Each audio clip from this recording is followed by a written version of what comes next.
D, FRIEND, స్నేహితుడు, friend.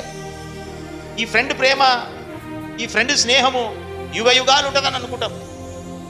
వాళ్ళు కూడా అవసరం వరకే. ఎందుకో తెలుసా? ఈ ఫ్రెండ్లోనే ఒక అక్షరం ఉంది, ఎండ్ అని. FRI, ఈ 3 పక్కకు తీస్తే లాస్ట్కి ఏముంటుంది? END, end. అంతే, ఎండ్.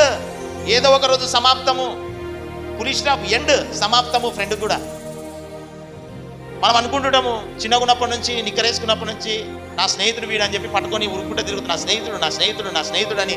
కొంతమంది ఏం చేస్తే తల్లిదండ్రుల మాటలు కూడా వినరు.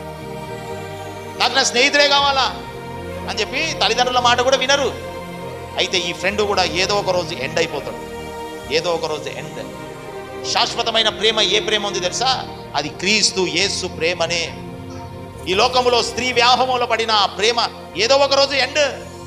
స్నేహితుల ప్రేమ ఎండ్.